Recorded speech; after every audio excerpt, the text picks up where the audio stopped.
से bank pensioners को ये पता नहीं होगा कि बैंक की पेंशन एक बार जो पब्लिक सेक्टर बैंकों की एक बार पेंशन रिवाइज हुई थी, जिसकी कैलकुलेशन सुप्रीम कोर्ट ने भी जो एमसी सिंगला केस की सुनवाई में मांगी है। तो कब हुई थी? तो 1986 1 जनवरी 1986 से 31 अक्टूबर 1987 के बीच की जो पेंशन है वो 1993 में एक बार रिवाइज हुई थी। तो उसका डिटेल कैलकुलेशन सुप्रीम कोर्ट ने भी मांगा है, वो इस वीडियो में देखेंगे और सारी जो डिटेल्स है वो मैं आपको इस वीडियो में पेश करने वाला हूं, जो सुप्रीम कोर्ट ने डिमांड की है वो।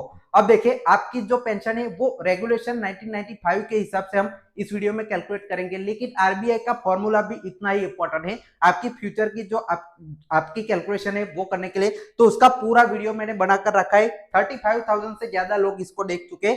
तो चैनल पर जाकर आरबीआई का पेंशन ऑपरेशन के हिसाब से 5 दिन पहले मैंने वीडियो डाला है, वो देखना ना भूले। अब चलिए बात करते हैं ये जो आपकी कैलकुलेशन मांगी है सुप्रीम कोर्ट ने उसके बारे में। तो सुप्रीम कोर्ट ने आपकी 5 फरवरी को एमसी सिंगला केस में जब हियरिंग हुई थी, तब दोनों पार्टीज की तरफ से कैलकुलेशन मंगवाई है इन तीनों की। मतलब कौन सी डेट की? तो देखिए, एक जनवरी 1986 से लेकर 31 अक्टूबर 1987 के बीच, क्योंकि उसमें पेंशन ऑपरेशन हुई थी, उसकी कैलकुलेशन मंगवाई है। दूसरी कैलकुलेशन 1/11/1987 से 28 यहाँ पे फरवरी 2003 के बीच, जो आपका रेगुलेशन 1995 में अमेंडमेंट आया उसके बीच की कैलकुलेशन, और उसके बाद की 1 मार्च 2003 से उसके बाद अभी तक की जो कैलकुलेशन चल रही है वो। अब इंपॉर्टेंट क्या है कि ये आपकी पेंशन रिवाइज हुई थी, तो इसका जो कैलकुलेशन है वो अलग आएगा। बाकी सब तो आपको जैसे अभी हो मिल रहा है वैसा ही कैलकुलेशन रहेगा, आपको ऑलरेडी पता है। लेकिन इसका जो कैलकुलेशन है, पेंशन ऑपरेशन कैसे हुई थी, किस फॉर्मूला से हुई थी बैंकों में, वो देखना बहुत इंपॉर्टेंट है। तो उसकी कैलकुलेशन आपको इस वीडियो में देखने को मिलेगी।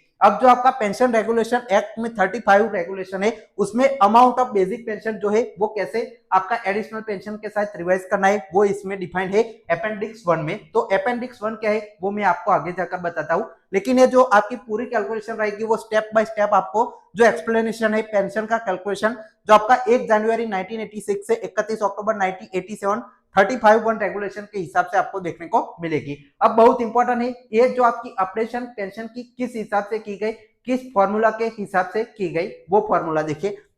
अपेंडिक्स 1 रेगुलेशन 35(1) में पूरा आपका डिफाइन है। The formula for operating basic pension and additional pension in respect of employees who retired during 1 January 1986 to 31 October 1987 shall be under. मतलब इस हिसाब से आपका नया बेसिक पेंशन है वो डिसाइड हुआ था। ये कैलकुलेशन स्टेप बाय स्टेप में आपको एग्जांपल न्यूमेरिकल वैल्यू के साथ यहाँ पे रियल एग्जांपल दिखाने वाला हूँ आगे। तो देखिए 50% यहाँ पे जो पहला है वो ए आपका कंपोनेंट है, ये आपको कैलकुलेट करना है, उस पर डीएन मिलेगा, सी आपका होगा, बी अलग से कैलकुलेट करना है, और डी और ई आपका अलग अलग स्टेप है। ये 1 बाय 1 में आपको एक्सप्लेन करता हूँ एग्जांपल के जरिए। देखिए 1986 से 7 की ही हम यहाँ पे कैलकुलेट कर रहे हैं। एक और वीडियो में आपके साथ लेकर आऊंगा जिसमें यही फॉर्मूला अभी तक के सारे रिटायर्स को, जो आपके 1987 के बाद भी रिटायर हुए, सभी को यहाँ पे इंक्लूड करके क्या होगा, इस वीडियो में बहुत ज्यादा सब्सक्राइब और लाइक आएंगे तो मैं आपके लिए वो भी पूरा कैलकुलेशन यहाँ पे प्रोवाइड करूंगा। तो चलिए इस फॉर्मूला के हिसाब से आपकी कैलकुलेशन है वो देखते हैं। अब इसमें हम दो अलग अलग चीजें कैलकुलेट करेंगे, जिसमें सबसे पहला पार्ट होगा पेंशन जब ये आपका रेगुलेशन लागू नहीं हुआ था, जो पहले ओल्ड पेंशन चल रही थी, तब पार्ट 1 होगा ओरिजिनल पेंशन जो आपका रिटायरमेंट पर मिलता है। और आफ्टर अपडेशन जो 1993 में ये रेगुलेशन आया तब अपडेट की गई एक जो आपके 1986 से 7 के बीच की, वो आफ्टर अपडेशन क्या यहाँ पे बनती है वो पूरी तरह से यहाँ पे एग्जांपल हम देखेंगे। तो ये सारे फिगर यहाँ पे एज्यूम करके मैं आपको बताता हूँ। तो देखिए हम एग्जांपल में एज्यूम करते हैं कि डेट ऑफ रिटायरमेंट जो आपके रिटायरी है उनकी है 30 जून 1987।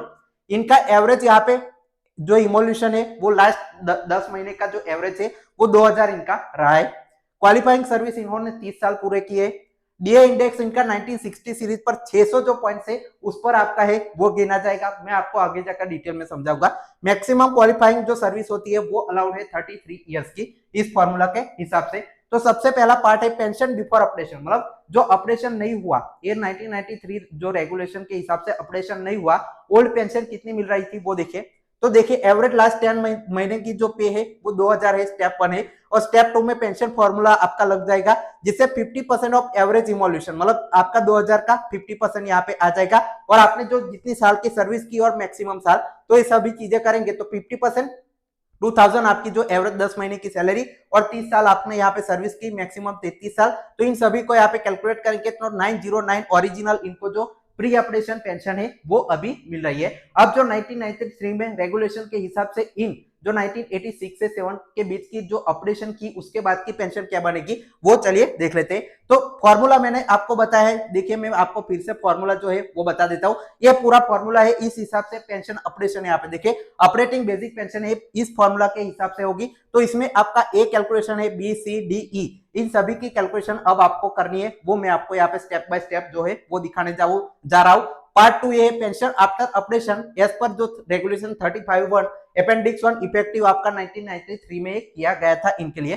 तो स्टेप 1 क्या है, तो जो बेसिक एवरेज है वो 2000 सेम रहेगी। अब ए कैलकुलेट उसमें करना था, तो ए कैसे करना है, तो 50% पहले 1000 रुपीज की 500 आएगी, 45% यहाँ पे 225 आएगी और 40% जो आपके रिमेनिंग है 1500 में उनका यहाँ पे जो है वो निकालेंगे तो 200 आएगी और टोटल ए आपका है 500, 225 और 200 925 बनेगी। अब ए बी सी कहां से आए, तो मैंने जो अपेंडिक्स 1 आपको दिखाया है इसमें देखिए ए आपका 50% है, बी आपका 45% ऑफ 500 और सी आपका 40% ऑफ जो आपका 1500 से ऊपर जाएगा।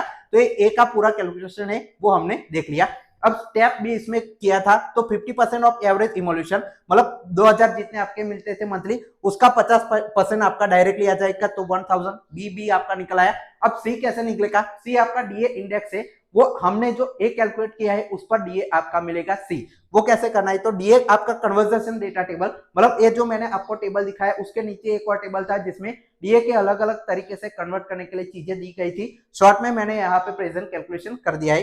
तो डीए इंडेक्स देखिए 600 रुपीज का यहाँ पे 0.6 रुपीज पर 1 रुपी यहाँ पे पेंशन बन जाता है डायरेक्टली कैलकुलेशन में। तो आपका ए जितना भी आया था उसको 0.6 से मल्टीप्लाई करेंगे तो आपका डीएससी निकल कर आ जाएगा। तो 0.6 और 925 आपका ए निकल कर आया है। कहां से निकला, तो देखिए एक जो आपका है 925 निकल कर आया है, उसका सी में डायरेक्टली 0.6 से मल्टीप्लाई करेंगे तो आपका सी है वो 555 रुपीज यहाँ पे जो ऑपरेशन के बाद निकल कर आएगा। अब डी में पूरी पेंशन है वो कैलकुलेट होती है, सभी जो आपके फैक्टर है वो आते हैं। बेसिक पेंशन कैलकुलेट करने के लिए B into C into qualifying service into 30 divide by 33 आपका ये फॉर्मूला कहां से आया, वो भी अपेंडिक्स 1 में आपका जो डिफाइन है। तो देखिए डी कैसे करना है, तो B plus C into number of year और नीचे 33 मैक्सिमम, यस इस हिसाब से आपका जो डी है वो कैलकुलेट यहाँ पे किया गया है। तो ये सारा फॉर्मूला रखेंगे। बी आपका 1000 आया था, 555 आपका सी आया, जो आपकी क्वालिफाइंग सर्विस 30 ईयर्स और मैक्सिमम सर्विस यहाँ पे 33। तो ये पूरा कैलकुलेशन करेंगे तो 1505 रुपीज आपकी जो है वो आएगी और इसको राउंड ऑफ करेंगे स्टेप ई में तो आपका 1505 ही रहेगा। तो ऐसे आपकी कैलकुलेशन आती है। अब इसकी समरी कैसे है, तो देखिए बेसिक पेंशन आपका बिफोर ऑपरेशन 909 हमने जैसे कैलकुलेट किया, अब ऑपरेशन के बाद ये आपकी जो है 1505 हो गई अपेंडिक्स 1 के फॉर्मूला के हिसाब से। तो 596 रुपीज का इंक्रीज, उस जमाने में ये बहुत ज्यादा इंक्रीज था और 90 यहाँ पे 9 से 1505 रुपीज मतलब आपका बहुत ज्यादा 150% से भी ज्यादा उछाल है वो पेंशन में देखने को मिला था इस फॉर्मूला के हिसाब से। अब इसके बाद की जो कैलकुलेशन है उसमें कोई भी ऑपरेशन हुआ नहीं, 1987 के बाद कोई भी बैंक जो रिटायर्स है उनका ऑपरेशन नहीं हुआ, तो ओल्ड जो कैलकुलेशन थी वही रिपीट होगी। तो आपके बैंक की ओर से एमसी सिंगला की ओर से वकील वही सबमिट यहाँ पे करने वाला है जो आपका, और साथ ही में एक और चीज वो सबमिट कर सकते हैं कि इसी फॉर्मूला को एक्सटेंड करके कितनी जो आपकी पेंशन है वो बन सकती है बाकी सारे रिटायर्स की, तो वो कैलकुलेशन में आपके सामने पेश करने वाला हूँ वीडियो के जरिए। तो आप इस चैनल को सब्सक्राइब करके जरूर रखें। आपको वीडियो के बारे में कोई भी डाउट है तो कमेंट सेक्शन में जरूर बताएं। फाइल टैक्स पहुंचे।